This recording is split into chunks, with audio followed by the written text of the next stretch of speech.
Hello friends, स्वागत है आप सभी का फिर से एक नई वीडियो के अंदर।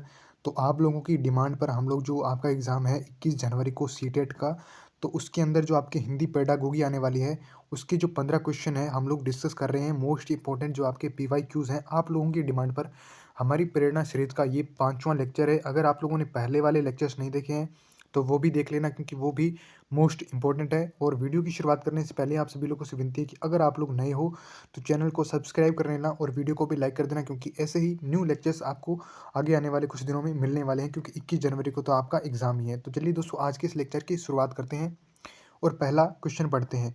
सीखना एक सार्वभौमिक प्रक्रिया है जो कि आपको 4 ऑप्शन दिए गए हैं। इन चारों में से एक ऑप्शन को आप लोगों को यहाँ पर छाँटना है। तो इसमें समस्त प्राणियों में पाई जाती है, एक उम्र विशेष के लोगों में पाई जाती है, समय के साथ शनैः-शनैः कम हो जाती है, और डी ऑप्शन है आपके अध्यापक से बालक तक आती है। तो यहाँ पर ऑप्शन नंबर 1 हो जाता है, समस्त प्राणियों में जो है वो सार्वभौमिक प्रक्रिया पाई जाती है, यानी कि जो सीखने की जो सार्वभौमिक प्रक्रिया है वो सभी के अंदर पाई जाती है। दूसरा नंबर क्वेश्चन है, यहाँ पर आप लोगों को देखना है, शिक्षा मनोविज्ञान का अध्ययन क्षेत्र है, व्यक्तिगत विभिन्नताएं, बालक के गृह कार्य का अध्ययन, और आपको 4 ऑप्शन दिए गए हैं। चारों में से एक ऑप्शन को आपको यहाँ पर करेक्ट साबित करना है और आपको 1 नंबर मिल जाएगा। व्यक्तिगत विभिन्नताएं जो है वो शिक्षा मनोविज्ञान का अध्ययन क्षेत्र है। ये ऑप्शन नंबर ए आप लोगों को यहाँ पर ध्यान रखना है, मोस्ट इंपॉर्टेंट है, आप लोगों को ध्यान रखना है, ठीक है। तीसरा नंबर क्वेश्चन है, केस स्टडी विधि मुख्यतः प्रयुक्त होती है। केस स्टडी यानी कि जो व्यक्तिगत अध्ययन हेतु जो केस स्टडी होती है वो होती है। ऑप्शन नंबर डी यहाँ पर आपका राइट आंसर हो जाएगा। इसके बाद में 4 नंबर क्वेश्चन, यहाँ पर 34 नंबर लिखा हुआ है, लेकिन आप लोगों को यहाँ पर 4 नंबर ही मानकर चलना है, क्योंकि ये हम लोग जो है वो सीरीज वाइज चलते जा रहे हैं, ठीक है। अचेतन मन का अध्ययन किया जाता है किसके द्वारा? आपको 4 ऑप्शन लिखे हैं, उनमें से ए ऑप्शन निरीक्षण द्वारा जो है अचेतन मन का अध्ययन किया जाता है। ऑप्शन नंबर ए यहाँ पर आपका सही हो जाएगा, ठीक है। इसके बाद में 5 नंबर क्वेश्चन, पढ़ाते समय चित्र दिखाने में सबसे महत्वपूर्ण लाभ कौन सा है? ठीक है, तो इसमें आपको ऑप्शन नंबर बी देखना है, इससे पाठ को समझाने में सहायता मिलती है। ऑप्शन नंबर बी आपके यहाँ पर करेक्ट आंसर हो जाएगा, आप लोगों को ध्यान रखना है। और आपको अगर पीडीएफ चाहिए तो कमेंट कर देना, मैं आप लोगों को इसकी पीडीएफ भी प्रोवाइड करा दूंगा, ठीक है। इसके बाद में 6 नंबर क्वेश्चन आपको यहाँ पर पढ़ना है कि बालक के प्रारंभिक सामाजिक विकास में सर्वाधिक महत्वपूर्ण कारक होता है। 4 ऑप्शन नीचे लिखे गए हैं, अपने ही लिंग के माता-पिता या लगाव, घर का वातावरण।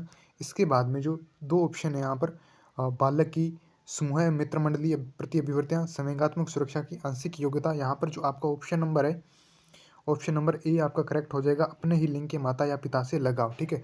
बालक के प्रारंभिक सामाजिक विकास में जो महत्वपूर्ण कारक होता है, ठीक है, ए नंबर ऑप्शन आपको ध्यान रखना है।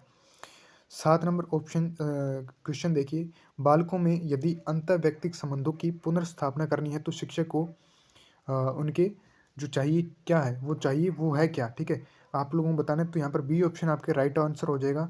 सामाजिक समैंगात्मक विकासों का अध्ययन करें तथा अंत व्यक्तिगत संबंधों की ओर प्रेरित करें, आप लोगों को ध्यान रखना है, ठीक है।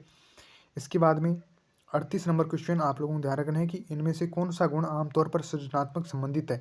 तो ऑप्शन नंबर बी बहिमुख जो है वो आप लोगों को राइट आंसर है। ऑप्शन नंबर बी इस क्वेश्चन का आंसर हो जाएगा। और 39 जो 9 नंबर क्वेश्चन है, शब्दों को वाक्यों में क्रमानुसार लगाने के नियमों को क्या कहा जाता है? शब्दों को जो है वो वाक्यों में क्रमानुसार लगाने के नियमों को क्या कहा जाता है? तो वाक्य विन्यास कहा जाता है। ऑप्शन नंबर बी आप लोगों को यहाँ पर ध्यान रखना है। इसके बाद में आज के लास्ट क्वेश्चन की तरफ बढ़ते हैं। निम्नलिखित में से कौन सी प्रविधि पाठ्यक्रम निर्माण की सर्वोत्कृष्ट विधि के रूप में स्वीकार की जाती है? यानी कि आप लोगों को यहाँ पर 4 ऑप्शन दिए गए हैं, 4 ऑप्शन में से आपको एक ऑप्शन छानना है। तो ऑप्शन नंबर बी आपके समयापरक जो सूची है वो आपके सही उत्तर हो जाएगा। उम्मीद है आप लोगों की जो 10 में से 10 आए होंगे और आप लोगों की तैयारी बिल्कुल जो है वो बढ़िया चल रही होगी। तो मिलते हैं ऐसे ही और लेक्चर के अंदर। धन्यवाद।